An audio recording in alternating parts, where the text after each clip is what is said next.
I'm LaVelle Smith Jr. I was born in Louisville, Kentucky. I'm a dancer, choreographer, producer, and director. I've been working with many superstars like Beyonce, George Michael, Rolling Stones, Rihanna, Usher, Janet Jackson, and so many others. But I'm more known for working over 23 years with the one and only King of Pop, my friend, Michael Jackson.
According to the LA Times, Michael Jackson has been pronounced dead.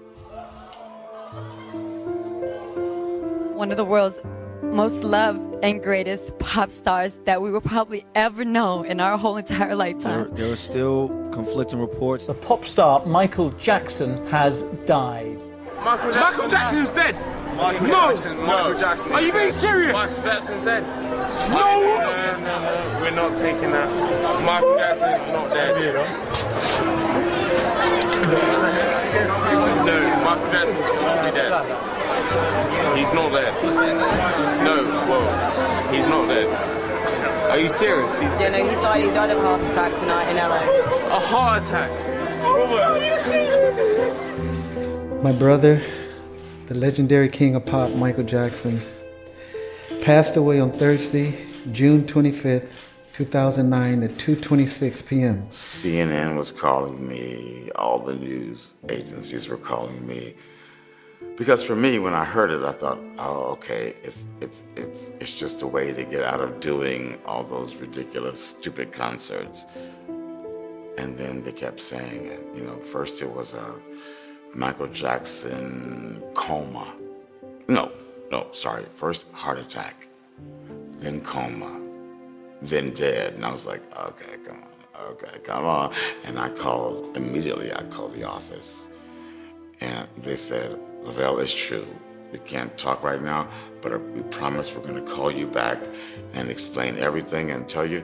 But that's what I knew was real,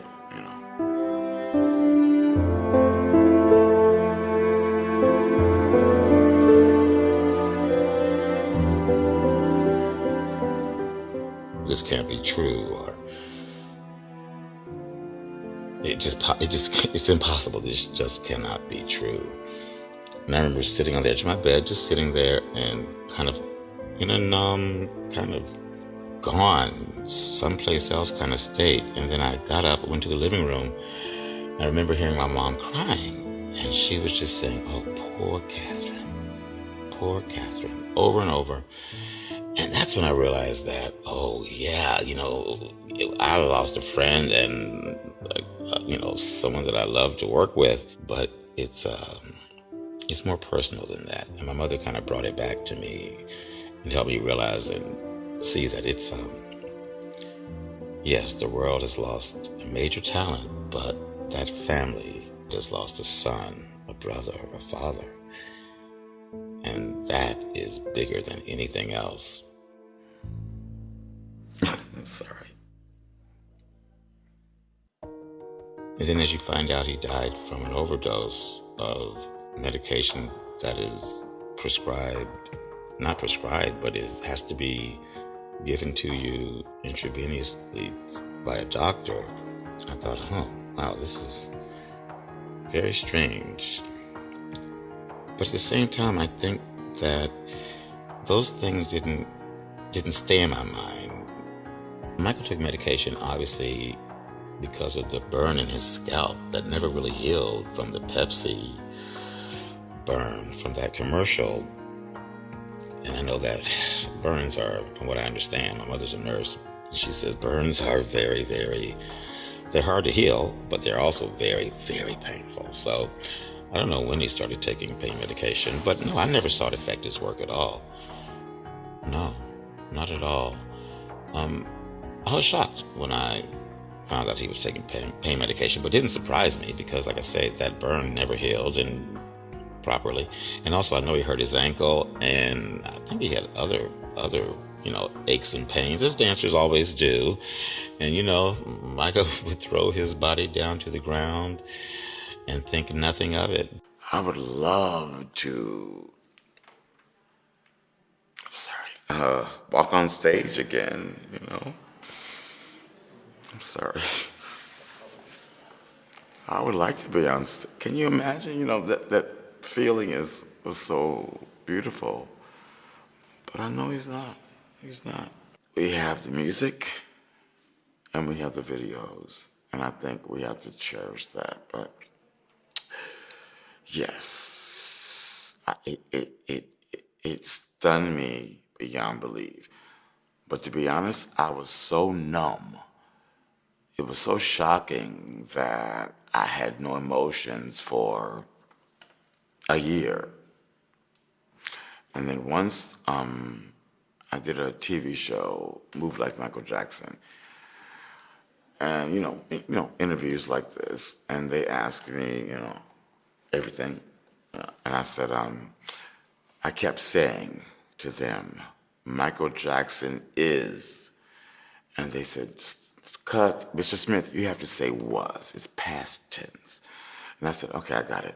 Michael Jackson is. I said it again and again. But the moment, the very moment I said Michael Jackson was, I lost it. Because it's final. When you admit to yourself that your best friend, your good friend, your dear friend is dead, it's final.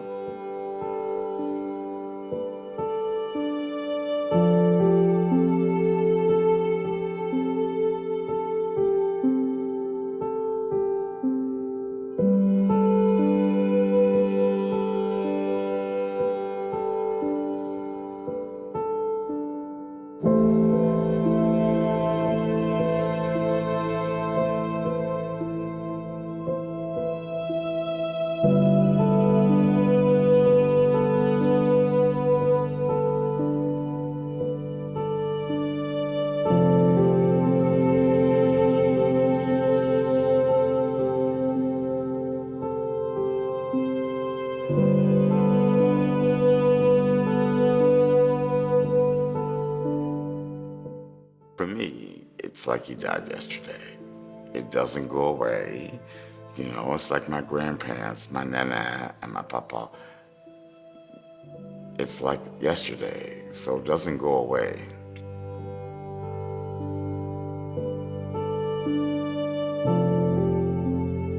He was somebody that we were blessed as humans to have on this planet for this much time. But I really think that he's one of the most intelligent people I've ever talked to. We could talk about every subject. We could talk about physics, why the universe works. We could talk about everything, and we could go back and forth this way. But Michael was super intelligent. We could talk about diverse things.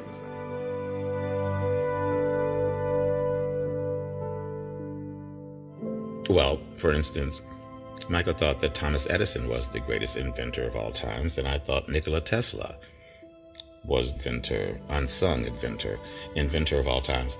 So we discussed things like that, and we, each person would say why they thought the way they did. We would do it like that, and some things that we would discuss were never solved. We would just agree to disagree, in a gentlemanly way.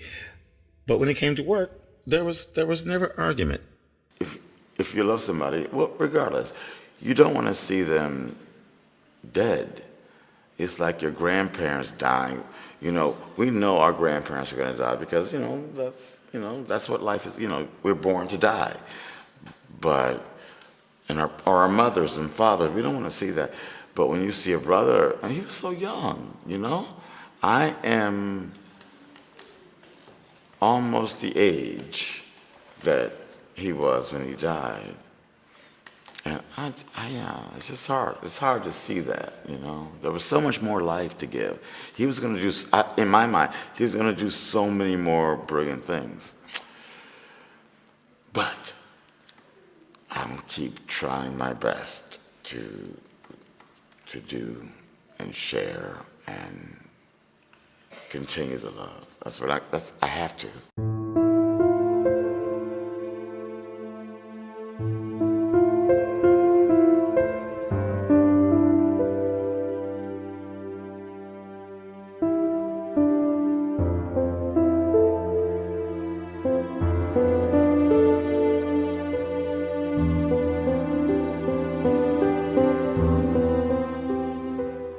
It was a wrap. Yeah. But you know, I feel him with me. I feel him, you know, he's a part of me, you know. He taught me how to perform on stage and how to give the audience what they want and to say to yourself, I'm going to go out here and I'm going to give my best and I'm going to do it. He taught me these things. So, and that's why I do what I do. That's why I do the workshops. We have to, in this way, we have to continue his legacy of love and of kindness and of all the things that I feel that the world has lost. You know, when somebody like that dies, we don't just lose the human, you know, because we know the spirit lives forever. So, but we do lose the kindness. You know? And I guess one thing I could always say to everybody out there who's a Michael Jackson fan, keep the love alive. Mr. Jackson, in the latter portion of 1993, there were some allegations leveled at you concerning improper conduct with some young boys. I assume you're familiar with the fact that those allegations were raised. Is that right? Yes. I was by Michael's side for the first two allegations.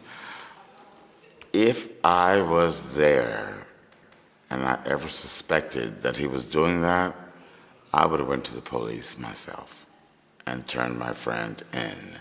It's a disgusting act. And I know Michael Jackson didn't have one bone in his body to do something like this. People would say to me, why am I so convinced that these allegations aren't true? After all, I wasn't there.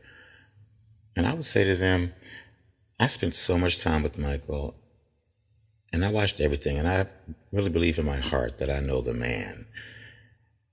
And I just know that's not something that he's capable of doing. Michael loved children in a way that helped him relive his childhood. And in children, I believe Michael saw the future of America, the future of our world. And I don't think he'd ever do anything to hurt a child. It broke his heart to see children without things, without homes, without medication, children in burn units. That broke his heart. And I just believe and am convinced that because of those reasons, it would never hurt a child. And of course, I wasn't there, but if you look at the picture in its totality, the allegations they're flimsy at best, ever-changing and morphing. And like I said, and I'll say it again, I knew the man, and the man I know is not capable of that kind of thing. I think that when you get to know somebody like Michael, you realize it's impossible. You know, it's just not possible. And like I say, if I thought for 1 second, I'd go to the police myself. But that's just not him. It's really not. You know, I love Michael so much that he said some things where I thought to myself, idiot, don't say you sleep in bed with children. It just sounds gross. But knowing him, I thought, I know how he meant it. And, but I said, you know, this is our relationship. I said, dude, really? You said that? Idiot. Idiot move. And, of course, you know, Michael being Michael said to me, why? And I said, boom, boom, boom, boom, boom. He's like, oh, that's what they think? I'm like, yes, that's what they think. You're a weirdo. I believe Michael went on with his life. I think an innocent man, well, let's say this. I think a guilty man would have done everything in his power to distance himself from children or the appearance of anything that may look strange involving, you know, them and children. But then you have an innocent man. An innocent man has nothing to hide. An innocent man continues his life. A man that knows he's done nothing wrong is going to live his life as normally as possible, even after being accused of something so heinous. You're not going to change your life knowing that you've done nothing wrong. So yes, children were around, and yeah, that's what an innocent man does. You still continue your life. If you have children over to your house for cookouts and watch movies, you're going to continue your life as normal. But if you are a guilty man, you're going to do everything you can to separate and distance yourself away from children. So I think, if anything, that shows more of his innocence by continuing to live the way that he lived, loving children, helping children, and making sure children had things that they needed. I'm not sure how the allegations in the trial in 2005 affected Michael, but when you put yourself in his shoes just for a moment, you know that has to be one of the most frightening and terrifying things that you have to deal with in life. But Michael's strong. He used to always say to me, in this business and in life in general, you have to have skin like a rhinoceros, like a rhino. And of course, the only thing I knew about rhinos is that they're big and they have horns. But he explained to me that they actually have a very, very thick skin. Just, you know, that's just the way they're born.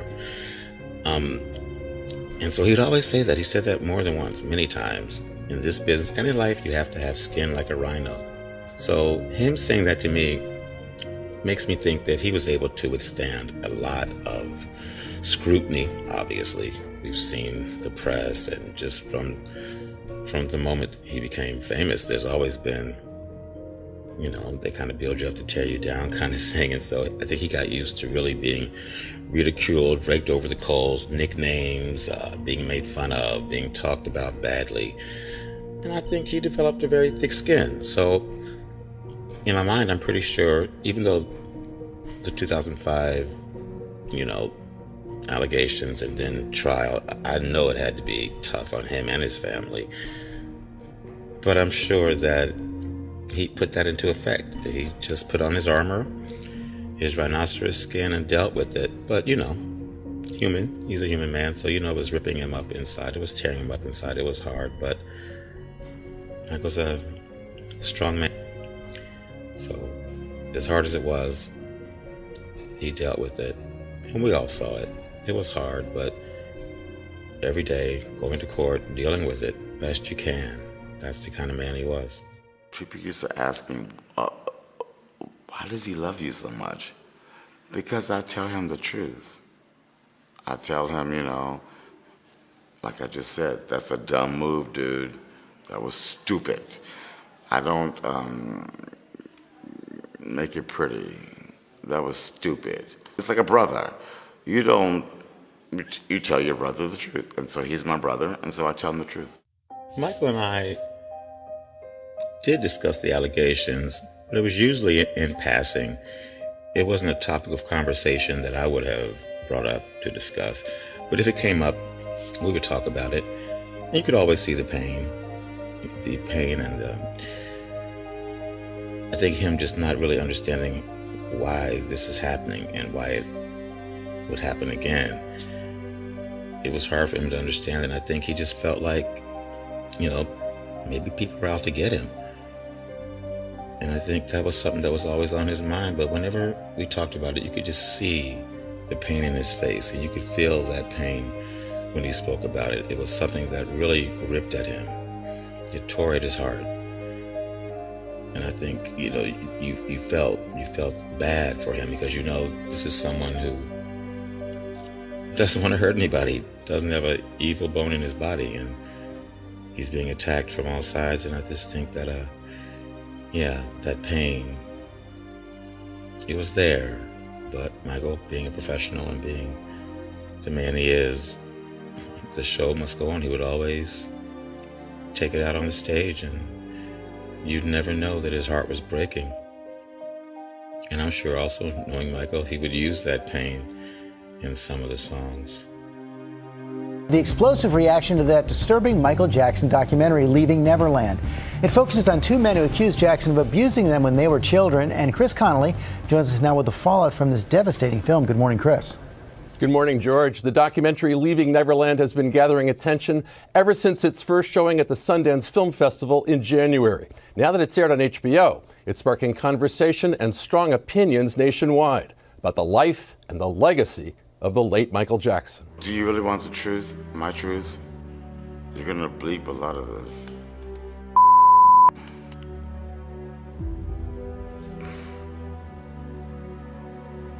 Why? Why? He gave you everything. And it's heartless to do that to a man that can't defend himself. So why? I hate to say why I think they're doing it, but I'm gonna say it. Money. Dollar signs. These people, they are bankrupt. They are corrupted. They will sell their souls to the devil. I'm sure a lot of us have thought, how would Michael react to this, what's happening now, these allegations, if he were alive? And first I always think to myself, this would not be happening if Michael was alive. It just simply would not be happening. They wouldn't have the guts to do this if he were alive. But let's say on the out chance, on the remote possibility that he would react and that they would have the guts to actually throw these allegations in his face if he were alive, he would be himself. And he would stand up and say, this isn't true. And I'm sure he could tell us so much, much more of why it's not true and how he could prove it wasn't true and the reasons behind what's happening. There's a lot we don't know. And I'm sure he'd be able to shed light on what is actually behind it and what they want to get out of it. And he'd be able to tear it down, knock it down, brick by brick by brick. But let's be honest, if Michael Jackson were alive, this would not be happening. Plain and simple.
did a TV show with Wade in London, dance show. I was a judge. And so, yeah, of course, I've known Wade his whole life, since he was 10. I was there when Michael met him. But I believe that we have to listen to the people who say they've been abused, women, men, whatever, and really look at it and say, is it true? We have to look at it. We can't just dismiss it like it didn't happen. We have to say, maybe it did. And I've done all my research, and I know it didn't happen, and you guys are liars, and there's a special place in hell for you. You know?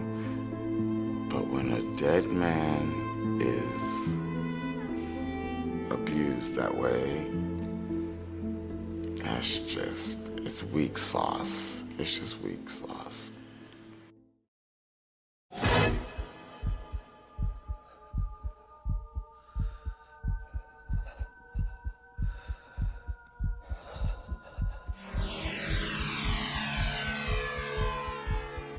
It was Smooth Criminal, 1980 something, and I remember watching him from a distance across the room and watching him do amazing things, and I thought to myself, whoa, this guy's amazing.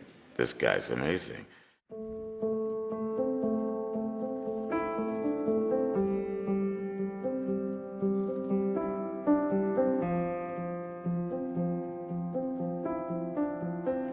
Smooth Criminal turned out to be one of the best jobs of my life.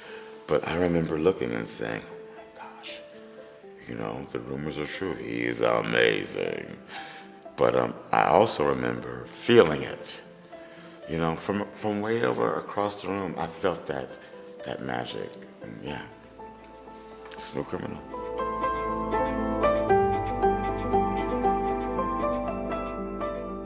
If I told you that Smooth Criminal was one of the best things I've ever done as a dancer, it's true. It was like being on a soundstage in the golden age of Hollywood, creating a musical.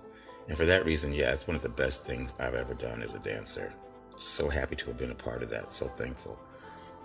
Of course, there's Super Bowl, there's so many other ones, but for that time frame, and when I first got to LA, my first big job, it was Smooth Criminal, and yes, it was like making an old golden era of Hollywood musical, and it was awesome. I learned a lot.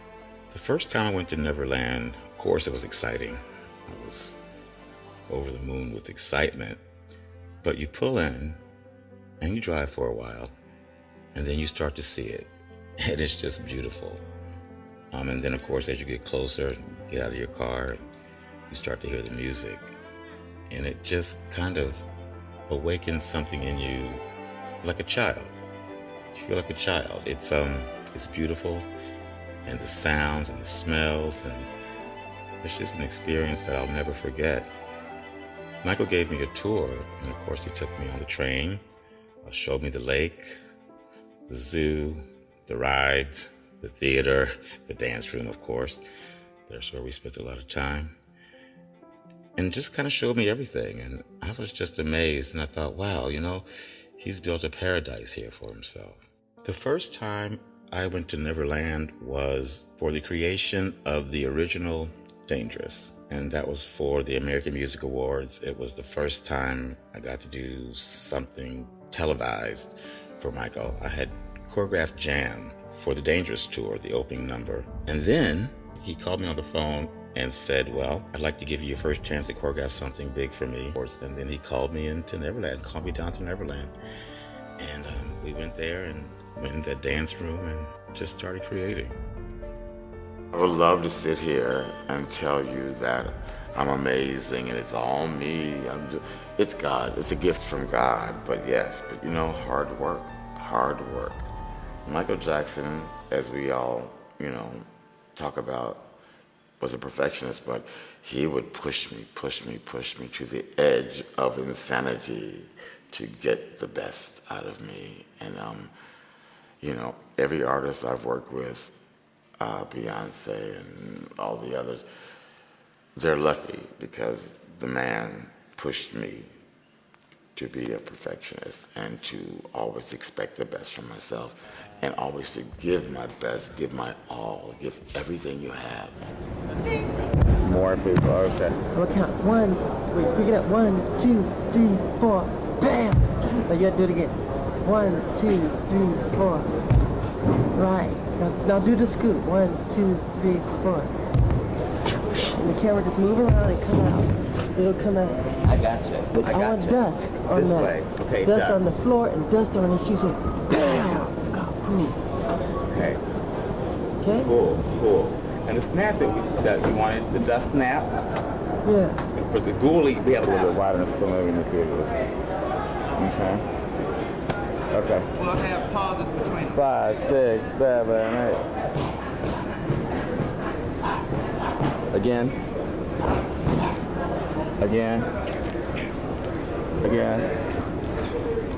Gag doesn't Here we work. go. Okay. So we can't Do it again. Okay, so what we have to do is Again. do the dual step. Again. So we Bam! Wait, one more. It should start there. That's how it should be framed. Do it again. 1, 2, 3. Bam! That's where it should start. You should hit hard. But don't hit hard now. 1, 2, 3, 4. Yeah, that's how it should do. See? Well, you want Dust. more than one, right? Yeah. See, one would be like that, and one can be here. But I like to have one like bam, bam. But no higher than breast and up. See where it's like right about there? But lay down, LaVelle. Lay your head down.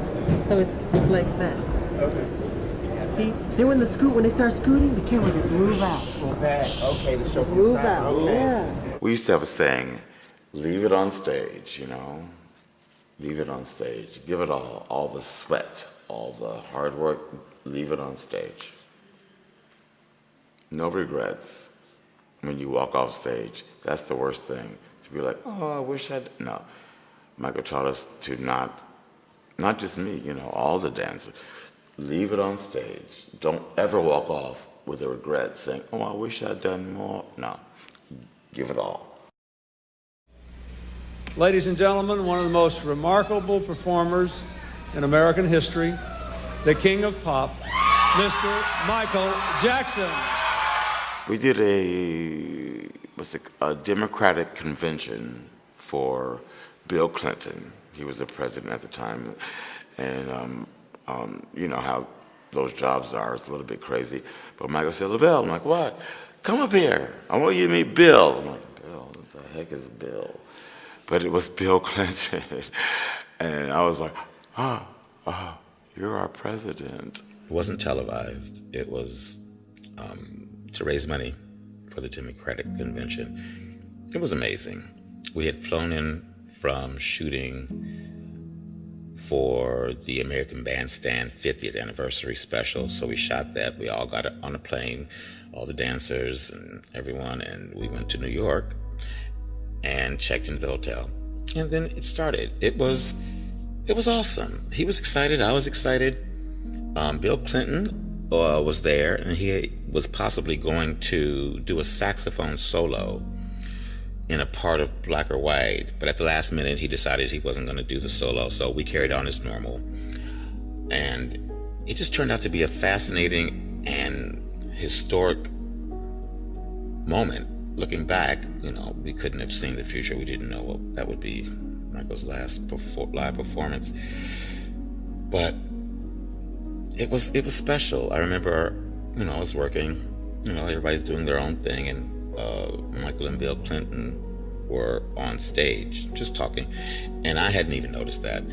And I heard over the microphone, LaVelle, come to the stage, come here. That was with excited voice, very excited Michael voice. I didn't know what it was. And then I turned around to look at the stage, and I was like, oh, he's talking to Bill Clinton. Maybe they're going to do the solo. Maybe the saxophone solo is going to happen now, you know. But anyway, it got to the stage, and Michael said, I just want you to meet Bill Clinton. And I remember just shaking his hand and looking.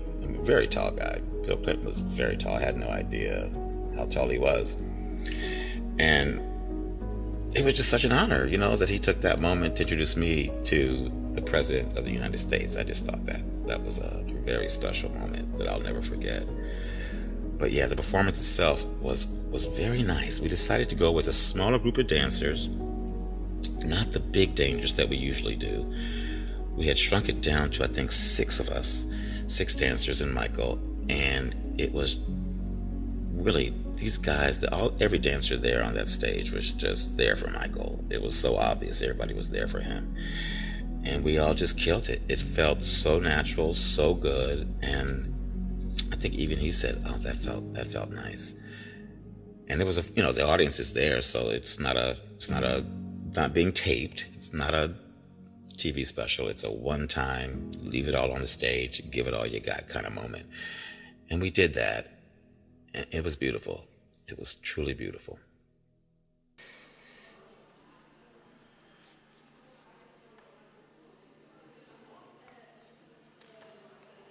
Sorry.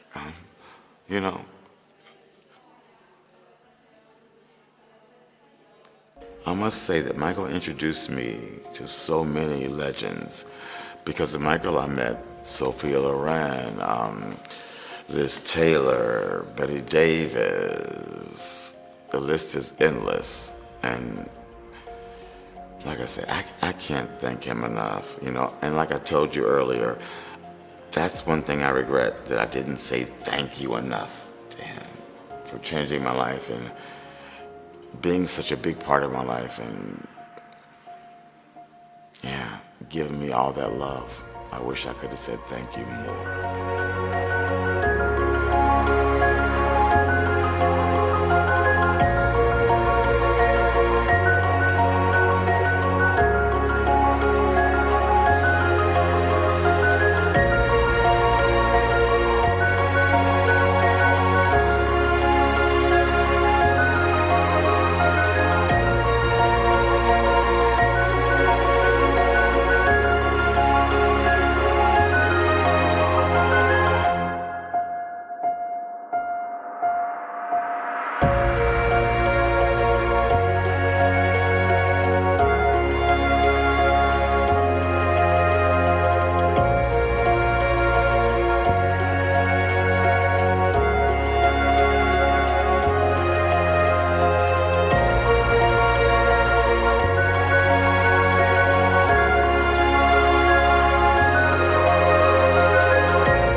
Because he takes those on.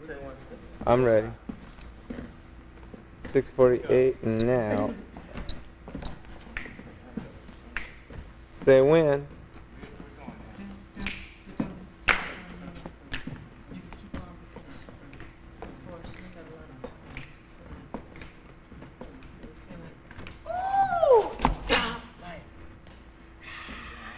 Coming down, lights.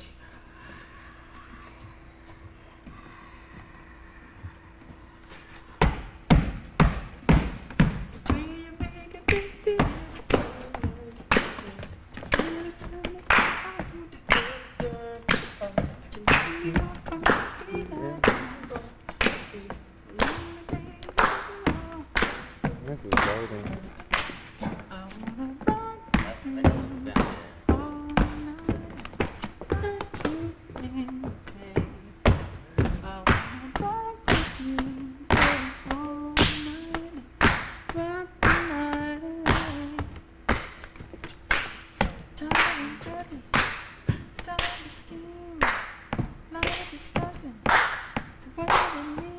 Stop. Edit.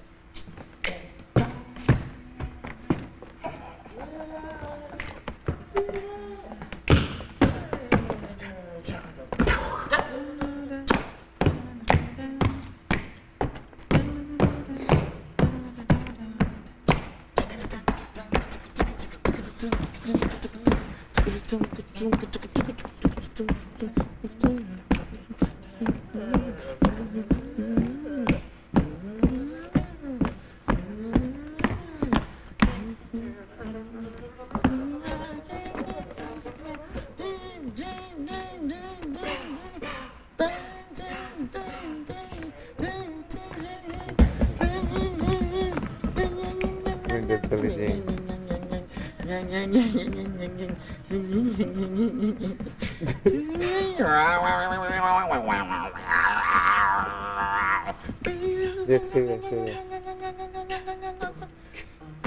And give it a silhouette. He's talking about. It's down already. Back bite.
Oh, I'm gonna say this, but he said, they're trying to kill me.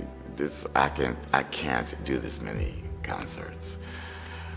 And when he really explained to me what they wanted him to do, I thought, oh, dude, rethink that contract, because that's a lot of work. But that was, I was always supportive, so of course I said, yes, you can. You can do it. We can do it. We can do it together. I'll be there with you until they got rid of me.